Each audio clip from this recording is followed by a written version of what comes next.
Gumtree after the news broke out about the undercover sting operation. The Anom phone is based on a regular Android phone with a custom operating system, this one being a Google Pixel 4a. This 4a is in perfect condition and honestly looks unused. Looking in the box, we can see this is a US model, although these devices were sold elsewhere around the world. The previous owner has also supplied me with 2 passcodes, which will become relevant later on. The idea for this phone came to be over a couple of beers between some people at the AFP and FBI. The phones were on sale between late 2018 and the 8th of June 2021. Anom was described as being run like a real company. They had a website, social media, and even handled customer support. A Xiaomi Mi 8 displayed on the homepage prior to the takedown leads me to believe they had more than one model, with prices reportedly ranging between $1,500 and $2,000.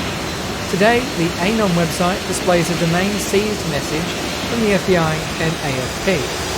So, how did it work? Well, the sole purpose of these phones was to communicate over a specific messaging application called Anom. However, the devices and messaging app were a honeypot, containing backdoors that allowed every one of the 23 million messages sent to be accessed, read and decrypted by authorities. Throughout the 3 years of device distribution, 11,800 devices have been sold worldwide. After the takedown of the service, many arrests and seizures have taken place, with the operation described as being the biggest sting in Australian history. But what made the Ironside operation what it is was of course the phone itself, something not well documented. So it's time to dive into Arcane OS. Here is where we'll use the pin codes. Entering the basic pin gives us access to the phone with 2 installed apps. But watch what happens when I enter the decoy pin code.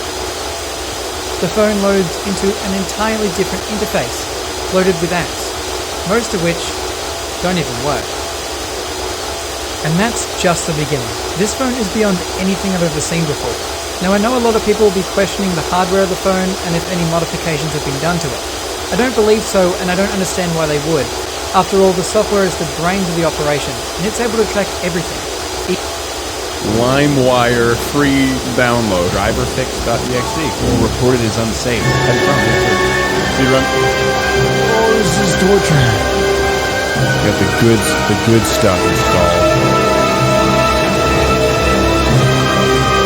When I was about 14, 15 years old, my family, instead of having a computer for the whole family, we had a laptop. It was a family laptop. It was Toshiba, had an Intel Celeron. No graphics, no dedicated graphics, nothing good. This was just bare bones, bad plastic, Toshiba laptop. I do all kinds of weird hackaroonie stuff on there, you know, the standard, like install some jailbreaking software for my iPod Touch 3rd generation. You know, I would definitely not pirate base and editing software or something weird. One time I almost mined Bitcoin on it. Wish I would've. Thing was though, the older this laptop got, the more things I would notice that just kind of popped up on it. I'd come home from school, my sister was using the laptop all day, and now suddenly everything on the internet browser is like underlined, and then you hover the little mouse over the underlined word that's not supposed to be underlined, and it pops up, and it's like an ad. It's like a built-in ad or something, and I'm like, well, I don't know where that came from. Go ask everybody in the family, where did that come from? And everybody, it wasn't me. Wasn't me. Wasn't me. Wasn't me. Wasn't me. No one did it. It just, now it's there.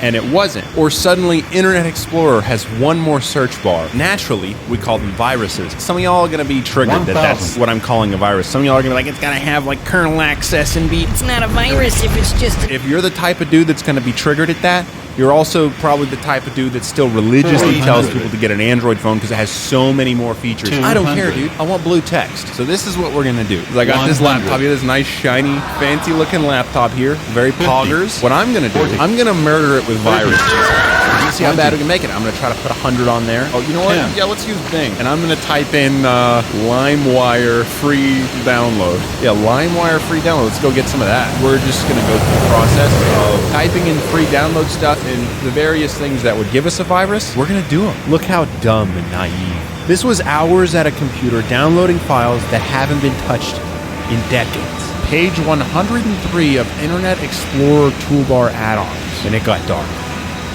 Really dark. We're gonna go all through the ways of how to get viruses. So I don't know what this is, but yeah, download and install. Yeah, that one's sketchy. That's what I'm talking about.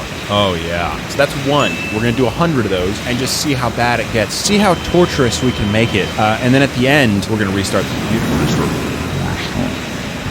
How many did we get? How many did we get?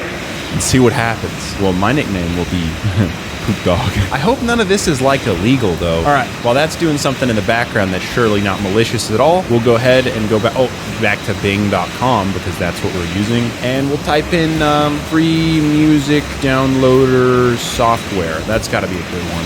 And then we'll just click we'll scroll to the 5th page, free music downloader. Here we go. Yeah, download free. There we go. That looks legit. Real Player EXE. Let's get that installed. All right, installing. The first one with the LimeWire free software might just be using my GPU